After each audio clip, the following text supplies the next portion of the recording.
People, DG, I'm back again. Apologies for shaking the screen. I'm a bit too excited there. Fridays, Q&A days now. Before I begin, obviously, I'm not recording this on a Friday. It'll be out by then. So we've got United on the same day. Hopefully, we smack them United lads up. But if not, it is what it is.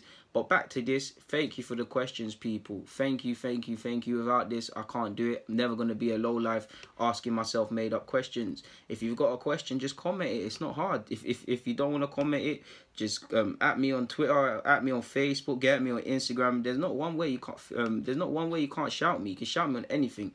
But yeah, let's crack on, people. Thank you for the questions. We've got a diverse amount of questions. Sorry if you hear these clicks. I'm just putting some of these questions in spaces because some of you have asked a couple. But Techie Terrera's asked a few. He's asked me, firstly, shout out to you, another consistent one with the questions and support, man. Who do you think United will get as their permanent manager? Well, I don't know, my guy. I'd like to see. I think if Ole Gunnar Solskjaer carries on, because of what I said in a previous vid about they need a trainer first, someone who's a good influence and things like that, he's doing all of that. So if he continues, and I don't know if they get fifth or fourth or an improvement, or they're playing good football when they carry on to like they're doing, why not give Ollie the role? Now, many people, myself included, thought, what? They're getting Ollie. I can understand it, but has he got the credentials? And he's kind of showing that it don't matter because he's doing his job. Now, they might go through a bad run of form. Hopefully it starts on Friday, my guy. But based on it now, he definitely deserves to be a candidate. If not that, then I'm sure they would like the likes of Pochettino. If I was United, it can't happen but Allegri, because I really like Allegri. I just really, yeah, man. If he has autobiographies, I need to buy that.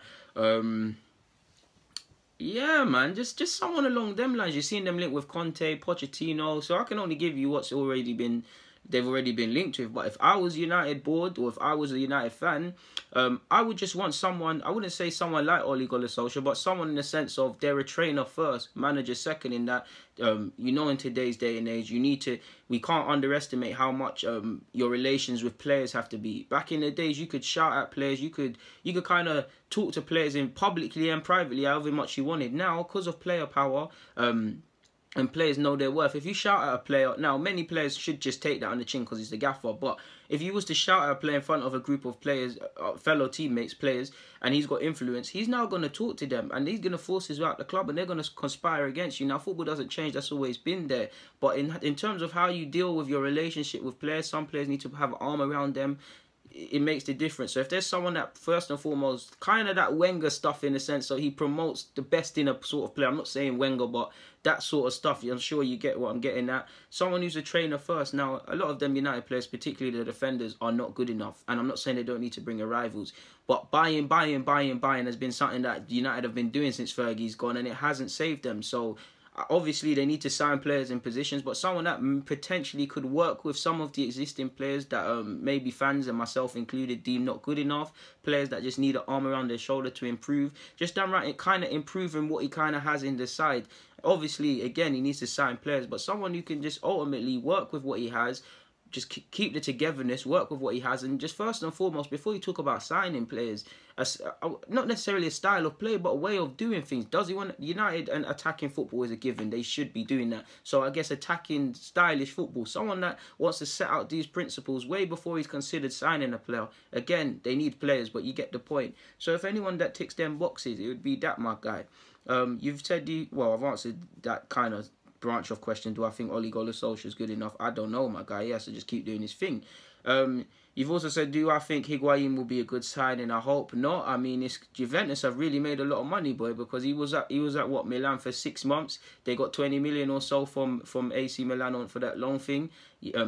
Chelsea are paying however much for the loan, and I do think there's an option for another loan, and I do think it will cost quite a few £1,000,000 to keep him for this season and the next, or to sign him permanently. So you'd like to... someone drew it up, I haven't got it, but someone wrote it up perfectly on Twitter, and the first thing I saw, I thought to myself, well, however much they played for Cristiano Ronaldo, I wouldn't say they're making it back, but they're kind of shooting down the loss sort of thing. So there's that. I think Higuain scores goals, innit? He'll miss a lot of chances, but he'll score goals. It's down to him. Chelsea have got a good side, question marks over areas, but they've got a good side. One thing they need clearly as a striker is his CV in terms of scoring goals is way better than Morata's. Morata's general play is probably better, but Higuain's scoring goals. Now it's down to him. I don't know my guy until he's kicked a football. I'd think he'd be a hit, to be honest with you, because he's got that Premier League stuff. He just wants to score goals. Hopefully he's not a good signing, but as for if I can tell if he's good or not, I'm not too sure. He's 31, so he's gonna need to hit the ground running, to be fair with you, or it could be an expensive flop of sorts. But yeah, you've also said, pardon me, people. If you could meet 3 footballers, past or present, who would they be? That's a tough one. I'd say Thierry Henry, Ronaldinho. Probably Lionel Messi, to be fair, or Neymar. One of them 3, my guy. Or Patrick Vieira, or Rio Ferdinand, or Ashley Cole, or Sol Campbell, to be fair with you, or Cristiano. So any of them. Iniesta too. In fact, no, not Iniesta after that picture with his people doing that madness. So forget him. But thanks, Techie, man. That's your questions, and I've been on them for a while. Truth884 asks, Unai says he likes to create competition between players. However, when you put these things together, it's a very odd thing. You think he may be like Conte? You could see similarities. I do personally think he might have been lost in translation, not translation because he was speaking English, but he might have lost what he meant, essentially, in the sense that I see what he means. You need competitiveness. Obviously you can't have 2 players. Ideally you'd have 2 players for one role, but you need to create competition, whether it's with the manager, you and him directly, or with the players. Now you've got to be careful around it because it can have a negative effect, but if you haven't got competition, then that's going to lead to complacency. Complacency leads to not necessarily getting the best output on players. So I think maybe it was lost to a degree. I see what he means by that. If I was a coach, I get it. Competition between players, because when I was non Sunday league, non-league, whatever you want to call it, playing for Norseman, there was 4 fullbacks competing for 2 positions, and I was playing on the left and the right, and I know we're all friends, but I knew I wanted to play on Sunday, so we're competitive. To this day, certain fullbacks who, I'm not going to put them under a brush, but I came off injured in the final day, came on, and is it a coincidence that we conceded down their side? I think not. But he believes he's the best fullback to ever played there. It's a fact that I was. It's a fact that Romario was. But the 4 of us, well, I didn't say the 4th name, there's no point, believe they're the best. And that's how you should be, because you deserve to play. If you believe you deserve to play, your output's good. And that's a positive headache for our manager at the time, Darren, because he's seeing 4 lads competing. So he's now dealing with who he wants to put on the field, and we had that over several competition over several positions. So it's not necessarily a bad thing. So you could say he's like Conte. I think he's very different to Conte because he's slightly better attacking than that, but I can see the similarities in that regards for what you're saying. Pardon me. Oh, I'm tired. Lazy asks, for next time, how long do you think it will be before Arsenal win our next league title? How long's a piece of string, my guy, man? The minute Kroenke wants to sit up there and give someone 150 to 200 million, or not just that, just saying if he can find quality, he'll back you, then we can start dreaming, man. But probably another 10 years, man. I'd love to be wrong. 10, 20 years, I don't know at this moment in time. Wish I could tell you. You've put... someone else has asked, Joda, I think that is, I can't pronounce that, forgive me. Do you think Unai Emery will go full strength against Manchester United and then rest a few man for Cardiff? Personally, I believe out of the 3 games included Chelsea, you got to go full strength for all of them. We know we're playing a dangerous game. We've seen 3 long-term absentees in Holding, Welbs and Bellerin now. Obviously, Mkhitaryan's been out. We've had a couple touch-and-go moments with several other players, Cola, Monreal, and a couple other players along the way this season. So we kind of are playing a dangerous game. I know he's spoken of loaning in players, but we know we need to be smart. But for me, you played them, man. We played Chelsea on Saturday. We play United on the Friday.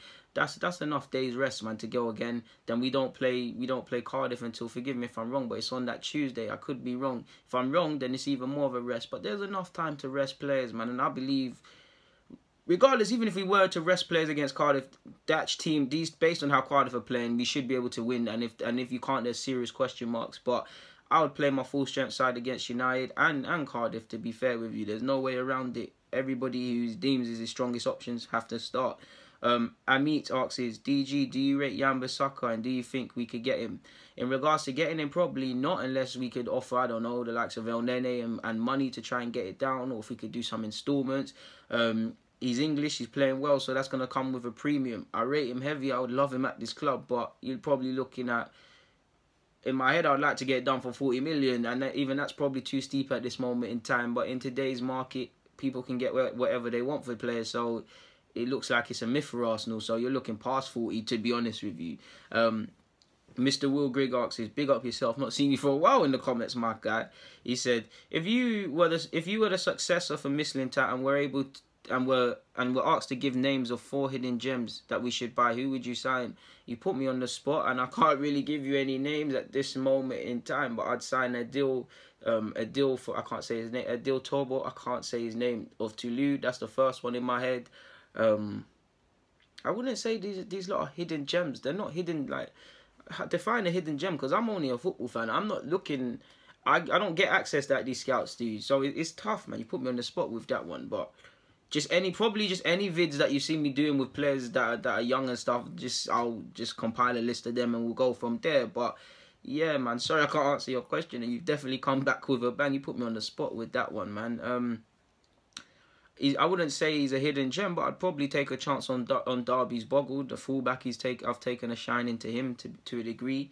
Again, I wouldn't say it's a hidden gem, but probably Jack Clark of Leeds. To be honest with you, have a look at a few lads from Lens. They got a keeper. Is it Millie? I can't say his name. He's about 6 foot something.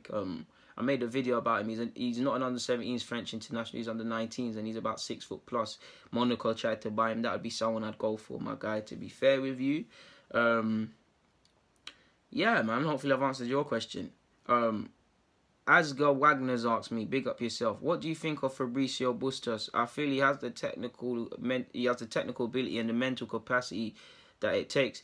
I like him a bit more. I like him, my guy, but probably want to look at his performances a bit more and see how he develops, and then probably look at it at the end of the season or a couple months from now. I like him a lot, and I agree with what you say about his technical ability. He has got that in abundance." Justin K's asks, "Great vid, deluded, but why does everyone still hate Jenkinson? He's been solid when he's played this season. I would 100% start him against United. He'll fight for the badge." Not too sure the word solid is something you can apply with Jenkinson, but I get it. At this moment, it's you just have to applaud him. He's contracted until 2020, living his dream. We can't lie to ourselves. He does lack significant ability. I agree with you. He'll fight for the badge, and I definitely, my stance has changed with him. I'm definitely not on a witch hunt with Jenkinson. If because of the injuries and stuff, we could throw him in, use him. Admittedly, I'd go with Maitland-Niles. He's a bit more, even though he's not a fullback and Jenkinson is, he's a bit more my cup of tea, to be fair with you, than Jenkinson. I think Jenkinson, he'll fight for the badge, but I feel football is sentimental, and it is sentimental moments. We've all got moments we love about football, but when you being a fan of the club, loving the club, being a boyhood hero, doing all of these things is irrelevant to actually showing you're suitable to play. Clearly, Unai Emery doesn't really fancy him because he hasn't really featured when he's been pushed to use him. So, yeah, and he probably is one you need to probably move and free up his wages, but it looks almost an impossible task to do that. So, yeah, I'm not too sure he's been solid whenever he plays, and I'm not too sure people hate him. He's got my support, like with every player when they go out onto the field. But if we're honest with you, shouldn't be at the club, is all I can say. The little Ben asks is, shout to you, Unai Emery doesn't give game time for young players, aside from his own son Guendouzi. He's hardly used our talented youngsters. I don't want to see that 35-year-old man week in, week out. Okay. Also, how long will we keep playing Maitland-Niles out of position? Well, it looks like for the significant season or next couple of months, Maitland-Niles will be used wherever. Immediately, looking at right back, sadly, with Bellerin's injury. On left-hand side, if things happen, God forbid, he might be used over there. He's played central midfield once against Blackpool, I believe.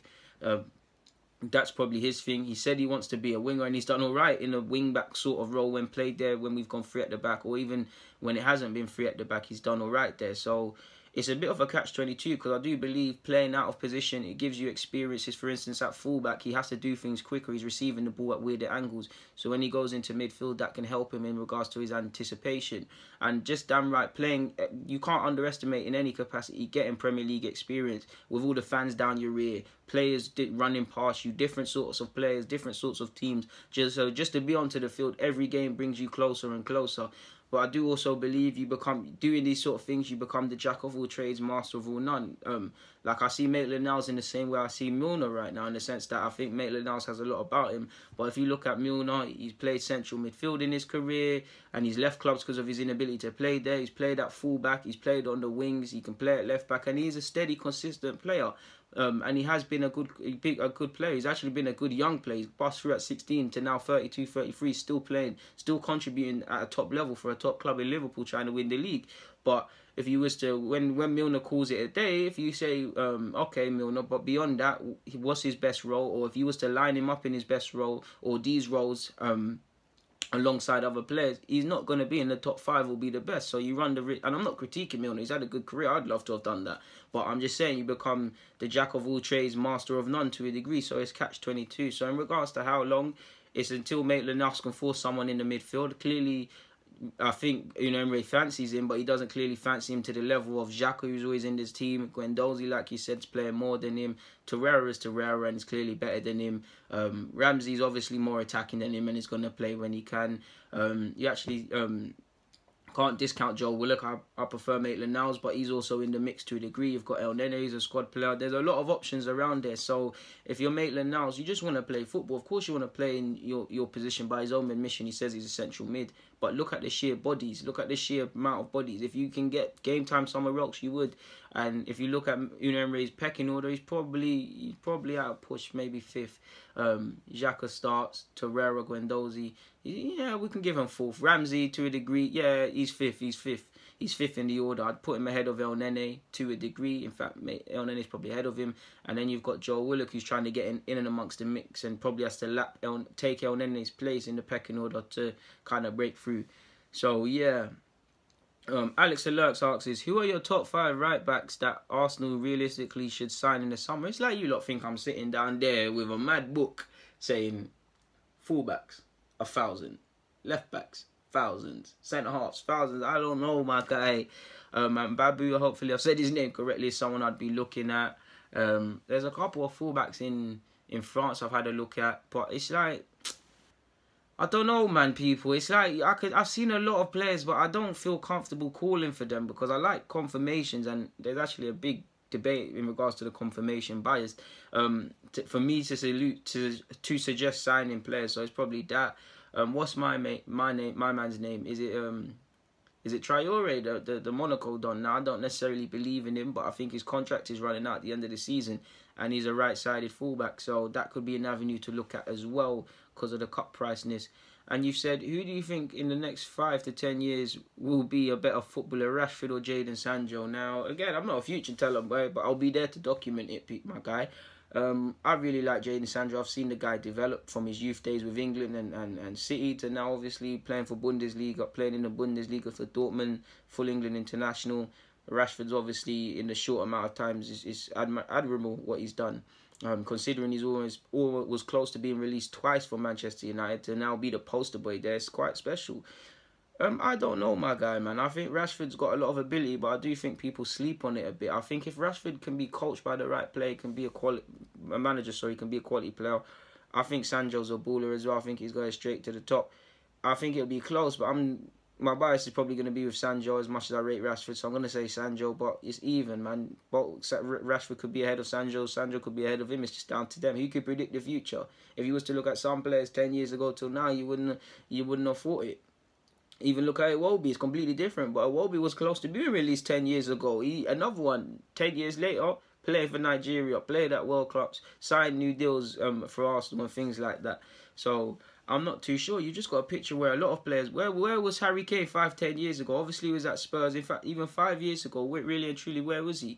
Now you see, Dele Alli, 5 years ago, where was he? Now he's very young, so it's not necessarily fair. But you see where I'm going, people. So yeah, man, I think I've answered everybody's questions. I don't think I'm missing anyone else out. I've actually enjoyed that one, my guys.